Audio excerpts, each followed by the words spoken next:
السلام علیکم ورحمۃ اللہ وبرکاتہ۔ بسم اللہ الرحمن الرحیم۔ ظاہری کبیرہ گناہوں کا بیان۔ نمبر 21، قبروں کو مساجد بنانا، قبروں پر چراغ جلانا، قبروں کو بت بنانا یعنی ان کی پوجا کرنا، ان کا طواف کرنا، ان کو چومنا اور قبروں کی طرف منہ کر کے نماز پڑھنا۔ زواجر صفحہ 244 تا 246 تلخیصاً۔ قبر کے تعلق سے جتنی باتیں بتلائی اس کے اندر، مثلا قبروں کو مسجد بنانا، قبر کے اوپر دیوا بتی کرنا، چراغ جلانا، اسی طریقے سے قبروں کی پوجا کرنا، اس کے ارد گرد گھومنا، قبروں کو چومنا چاٹنا اور قبر ہی کی طرف منہ کر کے نماز پڑھنا، یہ سب کبیرہ گناہ ہے، اس سے بچنا چاہیے، اور جو لوگ ایسے کاموں میں مبتلا ہو ان کو حکمتاً اس سے روکنے کی کوشش کرنی چاہیے۔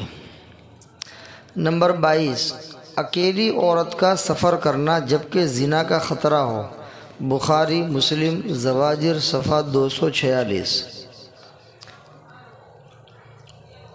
عورت کے لیے بغیر محرم کے سفر شرعی کرنا جائز نہیں۔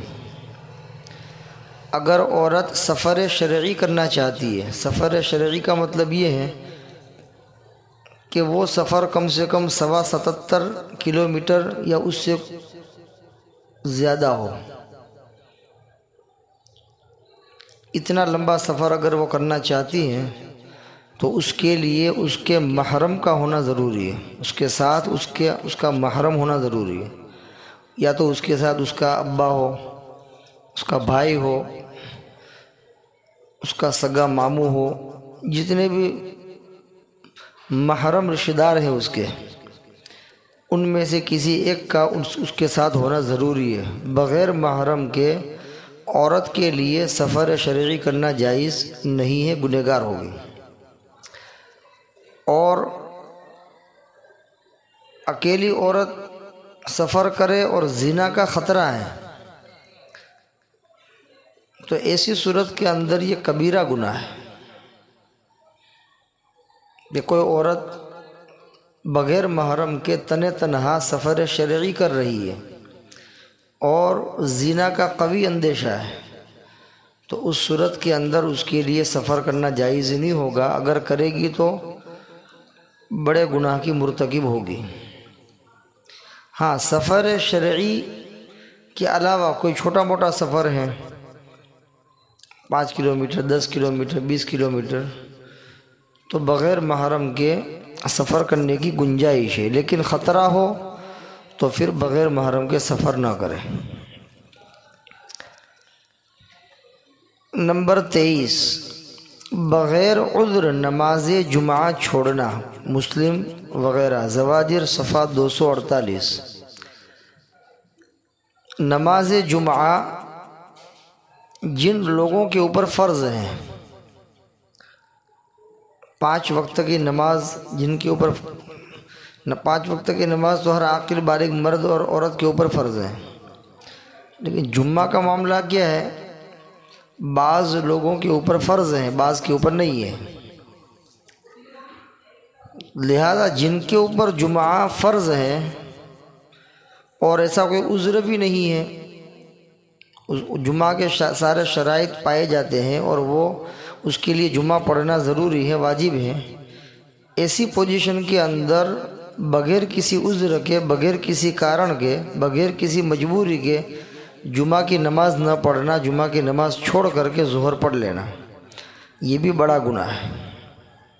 جب تک جمعہ کے شرائط اس کے پاس موجود ہیں اور وہ بسہولت جمعہ کی نماز پڑھ سکتا ہے اور جمعہ پڑھنا اس کے حق میں واجب ہے، تو ایسی صورت کے اندر جب کوئی مجبوری نہ ہو تو اس کو جمعہ کی نماز پڑھنا ضروری ہے۔ اور اگر کوئی مجبوری آ گئی، کوئی ایسا عذر پیش آ گیا جس سے جمعہ کی نماز ساقط ہو گئی، جمعہ کی فرض نماز اس کے اوپر واجب نہ رہی، تو ایسی صورت کے اندر اگر جمعہ چھوڑ دے گا تو گنہگار نہیں ہوگا۔ مثلا اتنا بیمار ہو گیا کہ وہ مسجد تک نہیں پہنچ سکتا ہے، اتنا زبردست بیمار ہو گیا ہے، اس کی پوزیشن ایسی ہے کہ وہ جمعہ میں نہیں آ سکتا ہے، تو یہ گنہگار نہیں ہوگا۔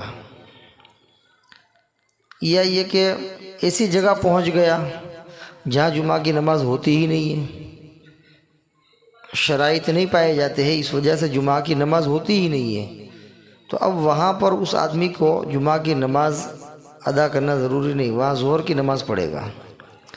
تو خلاصہ کلام یہ ہے کہ بغیر کسی مجبوری اور شرعی عذر کے جمعہ کی نماز کو چھوڑ دینا اور اس کی جگہ پر ظہر پڑھ لینا یا بالکل نہ پڑھنا، یہ بہت بڑا گناہ ہے۔ لہذا جہاں جمعہ کی نماز ہوتی ہو اور جمعہ پڑھنے کے لیے جانے میں کوئی حرج نہ ہو، کوئی شرعی عذر نہ ہو اور آرام سے وہ جا سکتا ہے، کوئی پرابلم نہیں ہے، کوئی بیماری نہیں ہے، کوئی عذر نہیں ہے، تو ایسی صورت میں اس کے لیے جمعہ کی نماز پڑھنے کے لیے جانا ضروری ہے، نہیں جائے گا تو گنہگار ہوگا۔ نمبر 24، عاقل بالغ مرد یا خنثی کا خالص ریشم پہننا۔ بخاری مسلم زواجر صفحہ 252۔ فائدہ: اگر کپڑے کا تانا ریشم کا اور بانا سوت کا ہو تو اس کپڑے کو پہننا جائز ہے، اور عورتوں کو خالص ریشم پہننا جائز ہے۔ عاقل بالغ مرد یا خنثی، ان دونوں کے لیے ریشم پہننا حرام ہے، بڑا گناہ ہے۔ البتہ عورتیں ریشم پہن سکتی ہیں، عورتوں کو ریشم پہننے کی اجازت ہے، لیکن مرد اور خنثی کہ جس کا مرد ہونا یا عورت ہونا فائنل نہ ہوتا ہو، اس کو کہتے ہیں خنثی مشکل۔ تو ایسے خنثی مشکل کے لیے اور عاقل بالغ مرد کے لیے ریشم کا کپڑا پہننا، ریشم کی چیز استعمال کرنا، ریشم کا رومال استعمال کرنا، ریشم کا کپڑا پہننا اس کے لیے بڑے گناہ کا سبب ہے، بلکہ بڑا گناہ ہے، وہ نہیں پہن سکتا ہے۔ البتہ عورت ریشم کا کپڑا پہن سکتی ہے۔ ہاں، کپڑے کے اندر 2 تار ہوتے ہیں دھاگے کے، ایک دھاگے کو تانا کہتے ہیں اور ایک دھاگے کو بانا کہتے ہیں، یعنی 2 تار مل کر کے ہی کپڑا بنتا ہے، صرف سنگل تار سے نہیں بنتا ہے۔ تو جو کپڑے کا تانا ریشم کا ہے، یعنی ایک طرف کا دھاگا تانا وہ ریشم کا ہے، اور بانا جو ہے یعنی دوسری طرف کا کراس سمت کا جو کپڑا دھاگا ہے، اس کو بانا کہتے ہیں، وہ سوت کا ہے، مکمل ریشم نہیں ہے، بلکہ تانا ریشم کا اور بانا سوت کا، جس کو ستھراؤ کہتے ہیں گجراتی میں، سوت جس کو ستھراؤ کا کپڑا۔ تو ایسا مکس دھاگے کا کپڑا بنا ہوا ہو کہ ریشم کے تار بھی ہیں اور سوت کے تار بھی ہیں، اور اس میں کیسا کہ تانا جو ہے، تانا والا دھاگا ہے وہ ریشم کا ہے اور بانا والا دھاگا یہ سوت کا ہے، اس طریقے سے مکس ہے۔ تو ایسا ریشم کا کپڑا پہننے کی مردوں کو بھی اجازت ہے۔ مطلقاً مکمل طور پر ریشم کا کپڑا مردوں کے لیے اور خنثی مشکل کے لیے پہننا جائز نہیں، لیکن جس کپڑے کا تانا ریشم کا ہو اور بانا سوت کا ہو، ایسا مکس دھاگے کا کپڑا ہو، تو اس کو مرد اور خنثی پہن سکتے ہیں، اس کو اجازت ہے۔ خالص ریشم پہننے کی اجازت نہیں ہے۔ البتہ عورت کے لیے ریشم مطلقاً ریشم پہننے کی اجازت ہے، اب وہ چاہے اس کا تانا بانا ریشم اور سوت کا ہو یا مکمل طور پر تانا اور بانا دونوں جو ہے ریشم کا ہو، مکمل ریشم کا کپڑا ہو، عورت کے لیے اجازت ہے، مردوں کے لیے اجازت نہیں ہے۔